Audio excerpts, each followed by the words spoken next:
ക്രിസ്തുയേശുവിൻ്റെ സ്നേഹമുള്ള നാമത്തിൽ എല്ലാവർക്കും വന്ദനം. ഇന്ന് ഞാൻ സംസാരിക്കാൻ ആഗ്രഹിക്കുന്ന, നിങ്ങളുടെ ശ്രദ്ധയിൽപ്പെടുത്താൻ ആഗ്രഹിക്കുന്നത്, മാതാവിനോടുള്ള കത്തോലിക്ക സഭയുടെ മനോഭാവവും അതുപോലെ തന്നെ പ്രൊട്ടസ്റ്റന്റ് ഇതര സഭയ്ക്ക് മാതാവിനോടുള്ള മനോഭാവവും എന്താണെന്നുള്ളതാണ്. ഒന്നാമതായിട്ട് അതായത് കത്തോലിക്കരല്ലാത്ത ഇതര പ്രൊട്ടസ്റ്റന്റ് സഭകൾ മാതാവിനെ അംഗീകരിക്കുകയോ ആക്കാത്തതിൻ്റെ മെയിൻ കാരണമെന്ന് പറയുന്നത്, കാനായിലെ കല്യാണത്തിൽ യേശുക്രിസ്തു സ്ത്രീയെ എന്ന ഒരു പദം ഉപയോഗിക്കുന്നതാണ്. അപ്പോൾ ഇവിടെ സ്ത്രീയെ എന്ന പദം ഉപയോഗിക്കുന്നത് കാരണം അത് യേശുക്രിസ്തുവിൻ്റെ രക്ഷാകര പ്രവൃത്തിയിൽ മാതാവ് ഒരു പങ്കാളിയായി എന്നേ ഉള്ളൂ, അതിനപ്പുറത്തിന് യാതൊരു പ്രത്യേകതയും കൊടുക്കണ്ട എന്നൊരു മനോഹരമാണ് മറ്റ് ഇതര ക്രൈസ്തവ സഭകൾ സൂചിപ്പിക്കുന്നത്. യേശുക്രിസ്തു സ്ത്രീ എന്ന പേര് ഉപയോഗിച്ചുവെങ്കിൽ അതിൻ്റെ പിന്നിലെ രഹസ്യം എന്താണെന്നും അതിൻ്റെ പിന്നിൽ എന്താണ് ദൈവം ഉദ്ദേശിച്ചതെന്നും അറിയണമെന്നുണ്ടെങ്കിൽ യേശുക്രിസ്തുവിൻ്റെ പരസ്യ ജീവിതകാലത്തെപ്പറ്റി നമ്മളൊന്ന് ചിന്തിക്കണം. അതായത് യേശുക്രിസ്തു പ്രസംഗിക്കുന്ന സന്ദർഭങ്ങളൊക്കെയും പഴയ നിയമത്തിൽ ഇന്ന് നമ്മൾ ഉപയോഗിക്കുന്ന പഴയ നിയമത്തിൻ്റെ 39 പുസ്തകങ്ങളെയും ഉദ്ധരിച്ചുകൊണ്ടാണ് യേശുക്രിസ്തു പലവട്ടവും പ്രസംഗിച്ചിട്ടുള്ളത്.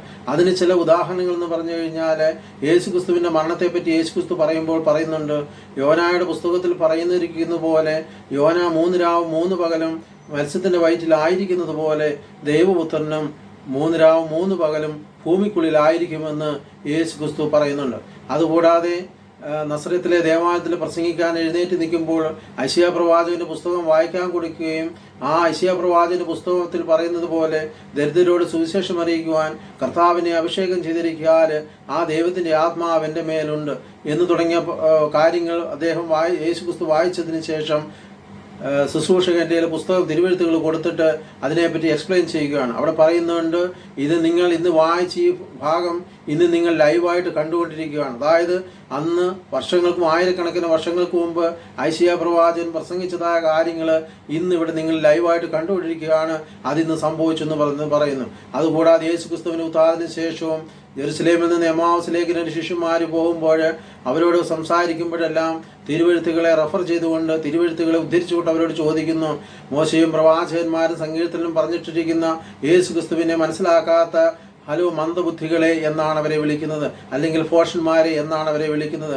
കാരണം ഇതൊക്കെയും നമ്മളെ കാണിക്കുന്നത് യേശുക്രിസ്തു പരസ്യ ജീവിതകാലത്തിൽ തുടർന്നും യേശുക്രിസ്തു സംസാരിക്കുമ്പോഴൊക്കെയും ഈ പഴയ നിയമത്തെ അല്ലെങ്കിൽ തിരുവെഴുത്തുകളെ റെഫർ ചെയ്തുകൊണ്ട് അതിൽ നിന്ന് കാര്യങ്ങൾ ഉൾക്കൊണ്ടുകൊണ്ടാണ് യേശുക്രിസ്തു സംസാരിച്ചിട്ടുള്ളത്. അതായത് യേശുക്രിസ്തു 200-ലധികം പ്രാവശ്യം പഴയ തിരുവെഴുത്തുകളെ, പഴയ നിയമത്തെ ഉദ്ധരിച്ചുകൊണ്ട് പ്രസംഗിച്ചിട്ടുണ്ട്. 200-ലധികം പ്രാവശ്യം പ്രസംഗിച്ചിട്ടുണ്ട്. ഇവിടെ സ്ത്രീയെ എന്ന് യേശുക്രിസ്തു അഭിസംബോധന ചെയ്തതിൻ്റെ കാരണം, ഉൽപ്പത്തിയുടെ പുസ്തകം 3-ാം അധ്യായം 15-ാം വാക്യത്തിൽ പറയുന്നുണ്ട്, സ്ത്രീയുടെ സന്തതി സർപ്പത്തിന്റെ തലയെ തകർക്കും. ഇപ്പോൾ ഇവിടെ യേശുക്രിസ്തു സംസാരിച്ചത് അത് തന്നെയാണ്. അതായത് പഴയ നിയമത്തെ തിരുവെഴുത്തുകൾ നിങ്ങൾ വായിച്ചിരിക്കുന്ന ആ സ്ത്രീ എന്ന് പറയുന്നത് ഈ നിൽക്കുന്ന എൻ്റെ അമ്മയാണെന്നും ഈ സ്ത്രീയുടെ സന്തതിയാകുന്ന ഞാനാകുന്നു ലോകത്തെ പാപത്തിൽ നിന്ന് രക്ഷിച്ചുകൊണ്ട്, അതായത് സാത്താനെ തലയെ തകർക്കുന്നുവെന്ന് പരോക്ഷമായിട്ട് പ്രഖ്യാപിക്കുക കൂടി ചെയ്യുകയാണ് യേശുക്രിസ്തുവിൻ്റെ ഈ പ്രസ്താവനയിലൂടെ മനസ്സിലാക്കിപ്പിക്കുന്നത്. അതുകൊണ്ടാണ് അവിടെ സ്ത്രീ എന്ന സംബോധന ചെയ്യുന്നത്. കാരണം വെച്ച് കഴിഞ്ഞാൽ ആരും സ്വന്തം അമ്മയെ മോശമായ രീതിയിലോ വാക്കുകൾ കൊണ്ടോ പറയാൻ ആരും ആഗ്രഹിക്കാത്ത സ്ഥാനത്ത് യേശുക്രിസ്തു ദൈവത്തിൻ്റെ പുത്രൻ ഇവിടെ വന്ന് അങ്ങനെ ഒരു വാക്ക് ഉപയോഗിക്കുമെങ്കിൽ അപ്പോൾ യേശുക്രിസ്തു അല്ലാണ്ടാവും, അല്ലെങ്കിൽ ദൈവപുത്രൻ അല്ലാണ്ടാവും. കാരണം അതായത് സുഭാഷിതങ്ങളുടെ പുസ്തകത്തിൽ പറയുന്നത്, അമ്മയെ അവജ്ഞയോട് കാണുന്നവൻ്റെ കണ്ണുകൾ കഴുകന്മാർ കുത്തിപ്പറിക്കട്ടെ എന്നാണ് പറയുന്നത്. അപ്പോൾ തിരുവെഴുത്തുകൾ ഇങ്ങനെ പറയുമ്പോൾ സ്വന്തം അമ്മയെ പറ്റി യേശുക്രിസ്തു അങ്ങനെ പറഞ്ഞു കഴിഞ്ഞാൽ യേശുക്രിസ്തുവിൻ്റെ പദവി എന്താണ്? യേശുക്രിസ്തു ദൈവപുത്രൻ അല്ലാണ്ടാവത്തില്ലേ? അപ്പോൾ അങ്ങനെയല്ല ഇവിടെ ഉപയോഗിച്ചത്. അങ്ങനെ ഒരു ഇറസ്പെക്റ്റീവായിട്ടുള്ള വേർഡല്ല യേശുക്രിസ്തു ഉപയോഗിച്ചത് എന്നുള്ളത് നാം ഈ സ്ത്രീ എന്ന അഭിസംബോധനയിൽ നിന്ന് മനസ്സിലാക്കേണ്ടതുണ്ട്. രണ്ടാമതായിട്ട് മറ്റ് പ്രൊട്ടസ്റ്റന്റ് ഇതര സഭകൾ പറയുന്നത് മറിയത്തിന് വേറെ മക്കൾ ഉണ്ട് എന്നുള്ളതാണ്. അതിൻ്റെ ഒന്നാമതായിട്ട് അവരെടുത്തിരിക്കുന്നത് മാത്യു 1:25 പറയുന്നതുണ്ട്, പുത്രനെ പ്രസവിക്കുന്നതുവരെയും അവൻ അവളെ അറിഞ്ഞിരുന്നില്ല. ഈ ഒരു വചനം എടുത്തിട്ട് അവർ പറയുന്നത് യേശുക്രിസ്തുവിന്റെ ജനനത്തിന് ശേഷം യേശുക്രിസ്തുവിന്റെ ജനനത്തിന് ശേഷം മറിയവും യോസെഫും തമ്മിൽ ഒരു ഭാര്യാഭർത്തൃ ബന്ധത്തിൽ ജീവിച്ചിരുന്നു എന്നാണ് അവർ പറഞ്ഞു വെക്കുന്നത്. അതിന് അവർ പറയുന്ന വേറൊരു ഉദാഹരണം കൂടിയുണ്ട്. അതായത് യേശുക്രിസ്തുവിന്റെ പ്രസംഗങ്ങളും അറിവും ജ്ഞാനവും കണ്ടിട്ട് അവിടെ ഇരിക്കുന്ന ഫരിസേയരും പ്രമാണികളും നിയമജനും ചോദിക്കുന്നുണ്ട്, യവൻ ഈ അറിവ് എവിടെ നിന്നെയാണ്? യവന്റെ അമ്മയും സഹോദരങ്ങളും നമ്മുടെ ഇടയിലുണ്ട്. അവൻ തച്ചന്റെ മകനാണല്ലോ, അപ്പോസ്റ്റലിക് വർക്ക് ചെയ്യുന്നത്. അപ്പോൾ ജോസഫിന്റെ മകനല്ലേ യവൻ? അപ്പോൾ യവൻ ഇവിടുന്ന് ഈ അറിവ് കിട്ടി എന്നുള്ളതാണ് ഉള്ള ഒരു സംഭാഷണത്തെ വെച്ചാണ് ഇവരതിനെ പുതുതായിട്ട് വ്യാഖ്യാനിച്ചു കൊണ്ടുവരുന്നത്. കാരണം ഇവിടെ നമ്മൾ മനസ്സിലാക്കേണ്ട ഒരു കാര്യമുണ്ട്. അവിടെ ബിരുദാനന്തര ബിരുദങ്ങളെടുത്തും അറിവും പരിജ്ഞാനമുള്ളതായ നിയമ പണ്ഡിതന്മാരുടെ ഇടയിൽ, പ്രത്യേകിച്ച് ഒരു യൂണിവേഴ്സിറ്റിയിൽ നിന്ന് സർട്ടിഫിക്കറ്റോ ഒന്നുമില്ലാത്ത യേശുക്രിസ്തുവിന്റെ അവരുടെ അറിവിന് അപ്പുറമായ ഈ വലിയ അറിവിനെ കണ്ടപ്പോൾ അവർക്കുണ്ടാകുന്ന സർപ്രൈസിൽ നിന്നും അവർ ചോദിക്കുന്നതാണ്, ജോസഫിന്റെ മകനല്ലേ? അല്ലെങ്കിൽ മറിയം നമുക്കറിയാവുന്ന മറിയമാണല്ലോ, അവന്റെ സഹോദരങ്ങൾ നമ്മുടെ ഇടയിൽ തന്നെ ഉണ്ടല്ലോ. അപ്പോൾ ഈ സഹോദരങ്ങൾ ആരാണെന്ന് നമുക്കറിയണമെങ്കിൽ നമുക്ക് ബൈബിളിൽ അതിൽ പ്രത്യേകിച്ചൊരു വ്യാഖ്യാനമില്ലാത്തത് കൊണ്ട് നമ്മുടെ ചരിത്രകാരന്മാർ എന്താണ് പറയുന്നത് നമുക്ക് നോക്കാം. ഇനി നമുക്ക് ജോസഫിന്റെ ജീവിതത്തിലേക്ക് നമുക്കൊന്ന് എത്തി നോക്കാം. അതായത് ജോസഫിന്റെ ജീവിതത്തെ പറ്റി ബൈബിളിൽ കൂടുതലായിട്ടൊന്നും പറയുന്നില്ല. അദ്ദേഹം ഒരു നീതിമാനാണെന്നും ദൈവകൽപ്പനകളെ അതുപോലെ അനുസരിച്ച് ജീവിക്കുന്ന ഒരു വലിയ വിശുദ്ധ ജീവിതം നയിച്ച ഒരു വ്യക്തിയാണെന്ന് നമുക്കറിയാം. എന്നാൽ ഇതിനെപ്പറ്റി പറയുമ്പോൾ ചരിത്രകാരന്മാർ പറയുന്നത് ജോസഫ് എന്ന് പറയുന്ന വ്യക്തി തൻ്റെ യൗവനകാലത്ത് വിവാഹം കഴിച്ച വ്യക്തിയാണ്. തൻ്റെ യൗവനകാലത്ത് വിവാഹം കഴിക്കുകയും അതിലൂടെ അദ്ദേഹത്തിന് 6 മക്കളും ഉണ്ടായിരുന്നു. അങ്ങനെ ഈ 6 മക്കൾക്ക് ജന്മം തന്നതിന് ശേഷം തൻ്റെ ആദ്യ ഭാര്യ ഈ ലോകത്തുനിന്ന് മാറ്റപ്പെടുകയാണ്. ശാരീരിക അസ്വസ്ഥകളാൽ രോഗങ്ങളാൽ ആദ്യ ഭാര്യ മരിക്കുന്നു. അപ്പോൾ ഈ 6 മക്കൾ മാത്രമുള്ള ഈ ജോസഫ് തൻ്റെ ഭാര്യ മരിക്കുന്നു. അതിനുശേഷം ജോസഫ് ആലോചിക്കുന്നത് രണ്ടാമതൊരു വിവാഹത്തെ പറ്റി ആലോചിക്കുന്നു.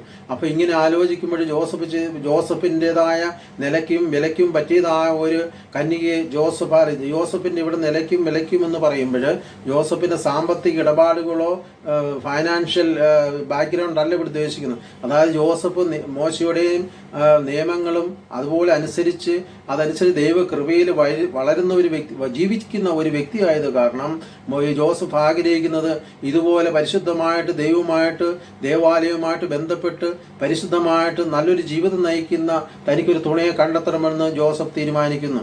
അങ്ങനെ ജോസഫ് തീരുമാനിച്ച ശേഷം അങ്ങനെയുള്ള പ്രൊപ്പോസൽ മുമ്പോട്ട് വെക്കുമ്പോഴാണ് മറിയത്തെ പറ്റി കേൾക്കുന്നത്. ഈ മറിയത്തെ പറ്റി പറയുമ്പോൾ അതിപരിശുദ്ധിയായിരിക്കുന്ന മറിയമാണ്. അതായത് അങ്ങനെ ജോസഫ് മറിയത്തെ വിവാഹം കഴിക്കാൻ തീരുമാനിക്കുന്നു. അങ്ങനെ തീരുമാനിച്ചതിന് ശേഷമാണ് ജോസഫ് മനസ്സിലാക്കുന്നത് മറിയം ആൾറെഡി കൺസീവ് ആണെന്നുള്ളത്. മറിയം കൺസീവ് ആണെന്നുള്ളത് എങ്ങനെ മനസ്സിലായെന്ന് നമ്മൾ ചിന്തിക്കണം. അതായത് 9 മാസമോ 10 മാസമോ ആയിരുന്നെങ്കിൽ, 7 6 മാസം ആയിരുന്നുവെങ്കിൽ നമുക്ക് ചിന്തിക്കാമായിരുന്നു ആ സ്ത്രീയെ കണ്ടിട്ടാണ് പ്രഗ്നൻ്റ് ആയി എന്നുള്ളത് മനസ്സിലായെന്ന് വിചാരിക്കും. പക്ഷേ 1 2 മാസം പ്രായം മാത്രമുള്ളപ്പോൾ യേശുവിൻ്റെ അമ്മ മറിയം എങ്ങനെ കൺസീവ് ആയി എന്നുള്ളത് വളരെ രഹസ്യാത്മകമായ ഒരു കാര്യമാണ്. അതായത് ഈ ഒരു രഹസ്യം ജോസഫിന് എങ്ങനെ മനസ്സിലായെന്ന് നാം ചിന്തിക്കേണ്ട ഒരു വിഷയമാണ്.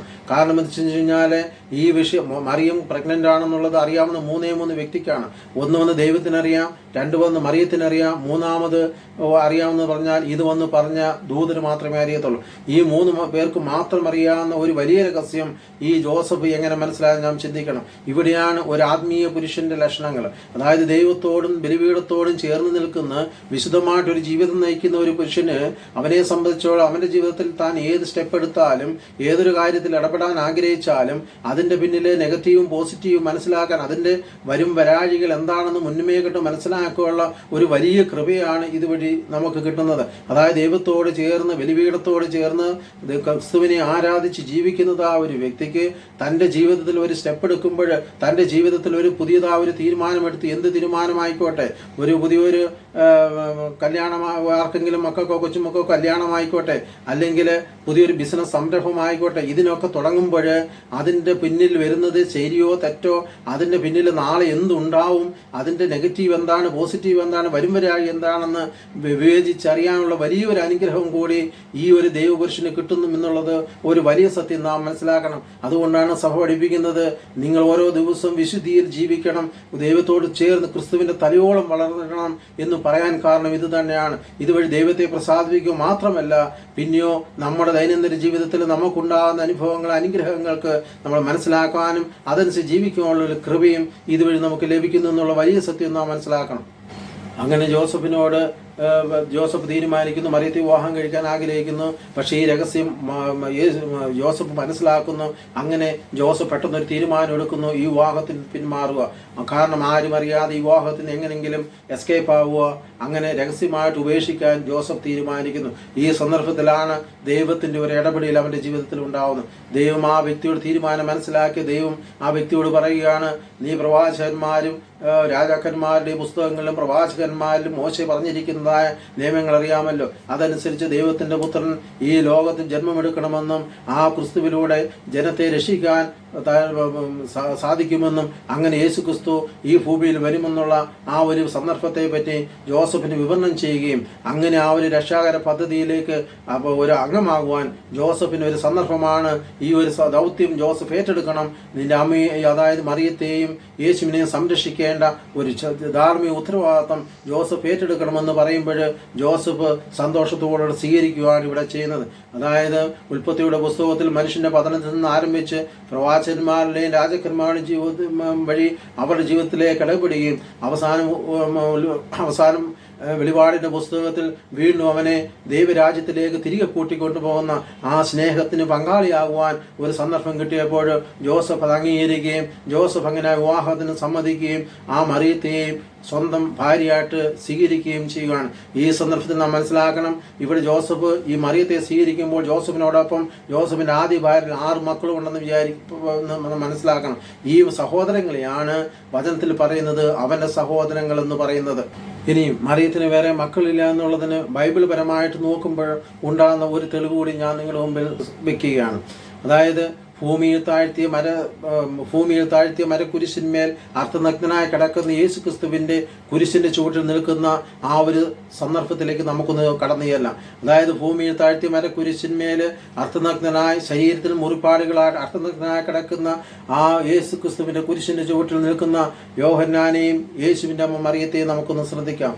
ഈ കുരിശിന്റെ ചുവട്ടിൽ നിന്നുകൊണ്ട് മരണത്തിനും ജീവനും ഇടയിലുള്ള ആ ഒരു വലിയൊരു നിമിഷത്തിലൂടെ, ആ വലിയ വേദനാജനകമായ നിമിഷത്തിലൂടെ യേശു ക്രിസ്തു കടന്നു പോകുമ്പോൾ കുരിശിന്റെ ചുവട്ടിൽ നെഞ്ചുപൊട്ടി നിലവിളിക്കുന്ന മറിയത്തെ കണ്ടിട്ട് അതുപോലെ യോഹന്നാനോട് പറയുകയാണ്, ഇതാ നിന്റെ അമ്മ എന്ന് പറഞ്ഞ് നീ അമ്മയെ നിന്റെ അമ്മയായിട്ട് സ്വീകരിക്കണം എന്ന് പറയും. ആ വചനത്തിൽ പറയുന്നത് അത് തന്നെയാണ്.